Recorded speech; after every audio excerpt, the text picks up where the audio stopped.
Saudara, para pedagang pasar tradisional mengeluh lantaran harga minyak goreng melambung. Harga minyak goreng di pasar tradisional naik sampai Rp2.000 per kilogram. Para pedagang menerangkan harga minyak curah ataupun kemasan makin mahal akhir-akhir ini.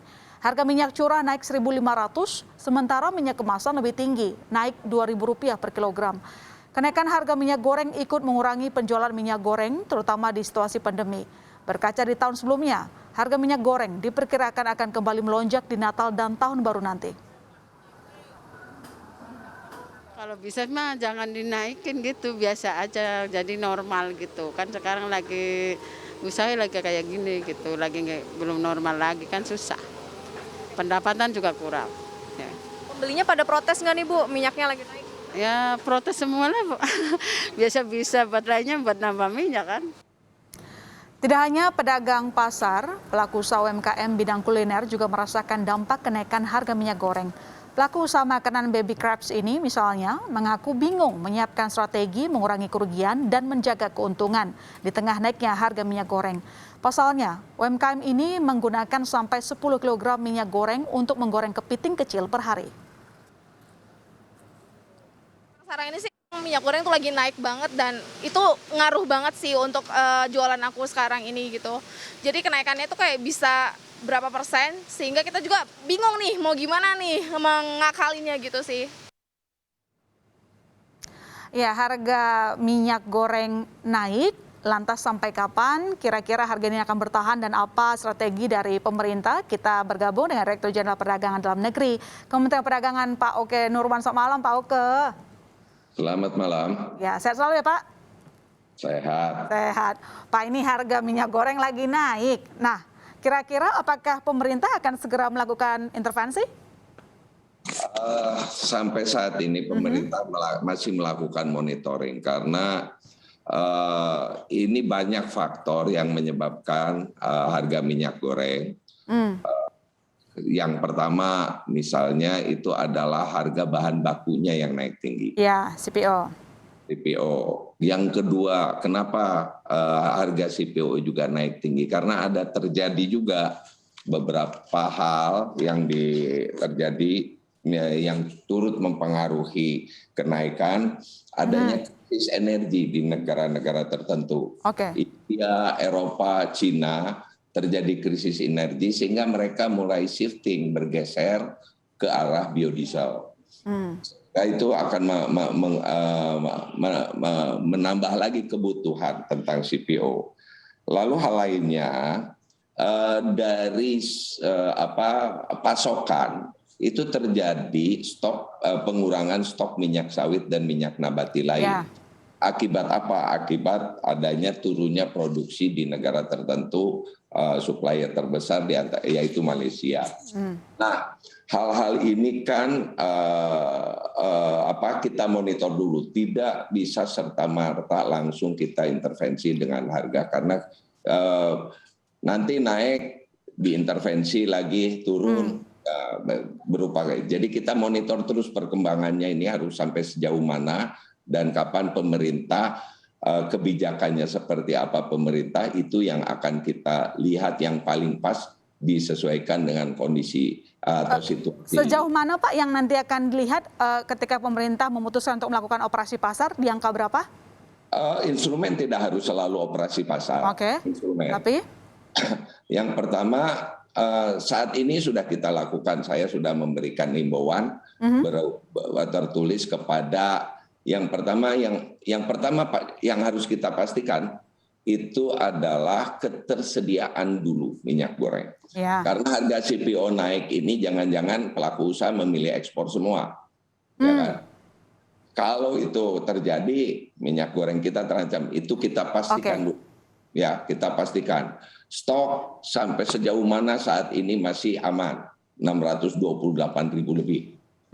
Kan ini artinya masih aman. Dan kalau ini terjadi shifting ke ekspor itu tidak boleh terjadi. Pastikan dulu pasokan di dalam negeri minyak goreng ada. Baik itu curah, baik itu sederhana maupun kemasan ini. Berarti untuk memastikan itu kami sudah bersurat nih kepada para pelaku atau produsen minyak goreng untuk tetap memastikan memproduksi dan memasok kebutuhan dalam negeri. Oke, masih terkait soal harga, Pak Oke. Nah, sekarang kan untuk harga sendiri itu di atas head ya, karena kan headnya 11.000 per liter ya di tingkat konsumen. Nah ini kalau dari Gabungan Industri Minyak Nabati Indonesia Gimni itu memperkirakan harga CPO bakalan bertahan mahal sampai kuartal 1 2022. Salah satu faktornya seperti Anda katakan tadi, permintaan naik sementara produksi CPO sendiri itu tetap gitu. Nah Gimni meminta harga eceran tertinggi ditiadakan sementara. Berikut ulasannya Pak. Iya. Harga yang berfluktuasi dan susah diprediksi ini, sebaiknya regulator meniadakan dulu sementara waktu harga itu tidak perlu dipatok dengan HET. Ya, karena apa? Karena harga demikian fluktuasinya besar, khawatir kita sebentar-sebentarnya akan merubah HET dan itu menyebabkan distorsi di pasar. Pak Oke, perlu ditiadakan head sementara? Ya itu, kita sedang pelajari. Jangan sampai ini peraturan pemerintah ini dirubah dengan mudah saja.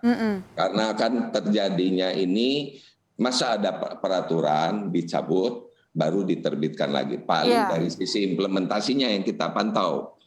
Karena kita harus paham, ada dua jenis produsen di dalam negeri. Produsen yang hanya murni dia produksi minyak goreng, dia sangat tergantung CPO. Iya. Nah, ada juga yang terintegrasi, dia memiliki CPO, gitu kan.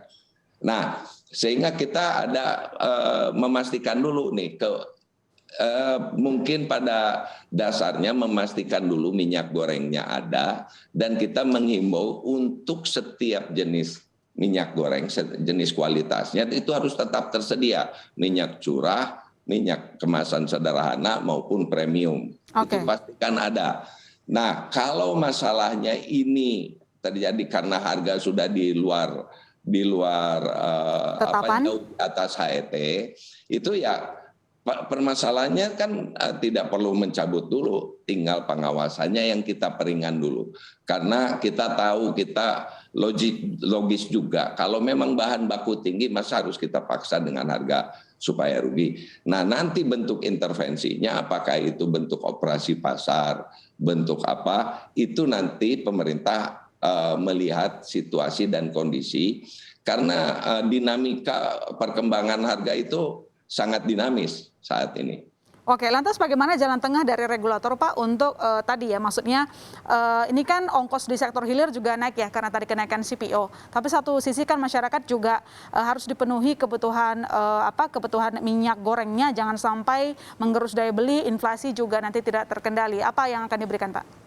Saya bilang untuk tahap saat ini sambil melakukan monitoring, kami sudah bersurat untuk memastikan pasokan ada di dalam negeri. Pasokan pasti ada dalam negeri. Dan juga saya meminta pada produsen yang terintegrasi dengan kebun sawit untuk tetap memproduksi minyak dengan kemasan sederhana. Oke, artinya sudah ada jaminan dan tidak perlu ada namanya DMO seperti yang kita lakukan kepada batubara, Pak? Sementara ini kita tidak melalui regulasi karena produsen atau para pelaku usaha itu selalu kondusif dengan pemerintah. Baik, berarti untuk DMO tidak akan ada ya, tidak ada opsi itu. Ya, sementara itu. Baik, terima kasih Pak Oke. Kita tunggu nanti perkembangannya. Telah bergabung di Berita Utama. Sehat selalu Pak Oke. Terima kasih.